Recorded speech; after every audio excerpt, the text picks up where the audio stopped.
Hello and welcome back to New Testament Explained with me, Fran. This is the second video of 5 that looks at Anthology 1 if you are studying Edexcel A-Level Religious Studies, the New Testament option. This video is looking at the Magi Visit the Messiah, and again, if you're not already, make sure to subscribe. So as always, I'm going to start with just a very brief overview of this passage and what we're kind of going to be looking for. So this is the second time that Matthew uses a proof text in his birth narrative. And remember what we mean by a proof text. It is a reference to the Old Testament in which Matthew uses that reference to prove that Jesus is the Messiah. The first time we've seen a proof text used is in the first passage that makes up Anthology 1, which is Joseph accepts Jesus as his son. Now, in this passage, the prophecy regarding the Messiah that is really emphasised in terms of Jesus meeting that prophecy and meeting that expectation is that he is born in Bethlehem. So this is the Bible passage, the second part of Anthology 1.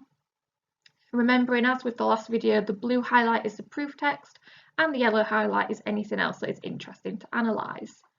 So verse 6, the blue highlighted section reads, "But you, Bethlehem, in the land of Judah, are by no means least amongst the rulers of Judah, for out of you will come a ruler who will shepherd my people Israel." Now that is a proof text because it parallels Micah 5:2, which reads, "But you, Bethlehem Ephrathah, though you are small amongst the clans of Judah, out of you will come for me one who will be ruler over Israel, whose origins are from of old, from ancient times." The prophecy regarding the Messiah that is being emphasised here and is being emphasised as Jesus meeting that expectation is that he will be born from Bethlehem. Now, there are quite a few things you can say about this actually. So the first question you may have is, why Bethlehem? Why is that the place that the Messiah needs to be born? A very superficial answer would be that it's the place named in the Old Testament, but if you want to take your point further, King David was believed to have been born in Bethlehem and was anointed as king in Bethlehem.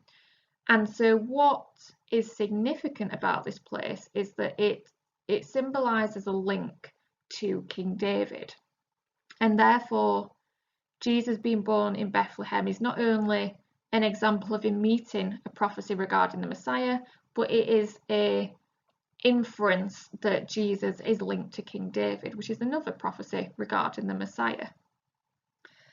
Now, in terms of Bethlehem and Jesus being born there, early Christians had a problem here. There's kind of an age-old problem when it comes to Jesus and Bethlehem, in that Jesus was from Nazareth in Galilee. He's often referred to as Jesus as Nazareth, and therefore questions raised about whether he can be considered from Bethlehem. Galilee is seen as a backwards fishing area with farmlands, and there are no prophecies about the Messiah coming from Nazareth, and so kind of questions emerged here, essentially.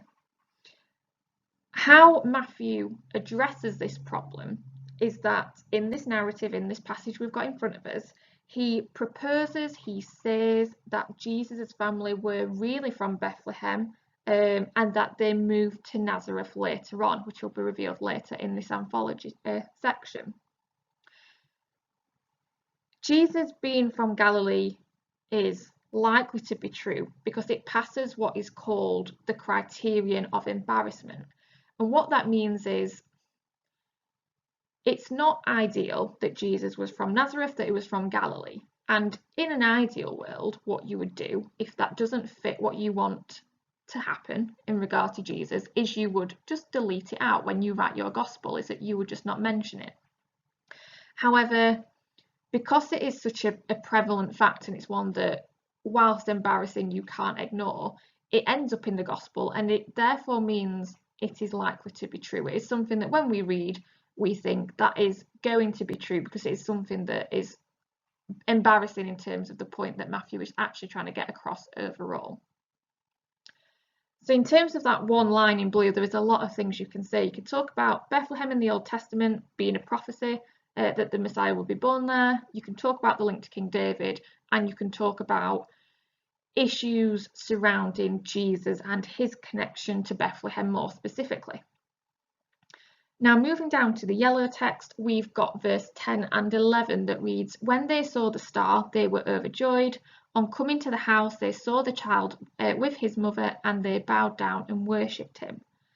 Now, the Magi are Gentiles, they are not Jews, and they specialised in astronomy and interpreting dreams. And therefore, what is important here is that Matthew is signalling to his audience that amongst the first worshippers of Jesus as the Messiah were Gentiles. And what that tells us more broadly is that you can be a Gentile and follow the Messiah.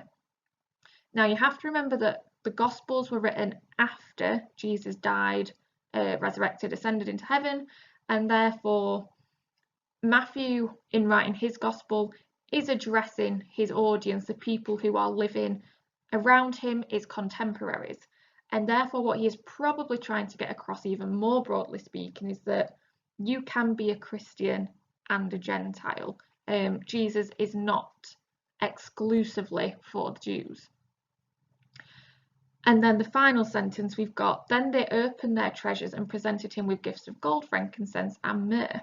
Now, we'll have heard these before from primary school nativities, but I'm just going to run through their significance. So gold is considered a gift for a king, and that can be seen to align with the expectation that the Messiah would be a kingly Messiah. The second gift is frankincense, which was burned in temples, and that therefore could be seen as an understanding that the Messiah would be a priestly Messiah.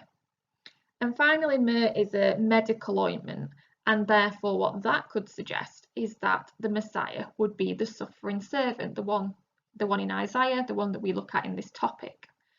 And I think what's interesting, therefore, when you bring these three gifts together is that it kind of echoes the different expectations that people had about the Messiah and what the Messiah would be like. That then completes my discussion through the Magi visit the Messiah, which again is part of Anthology 1 on Edexcel A-Level Religious Studies. Make sure to subscribe if you haven't already, and make sure you tune in to the next two videos that will complete this series on Anthology 1.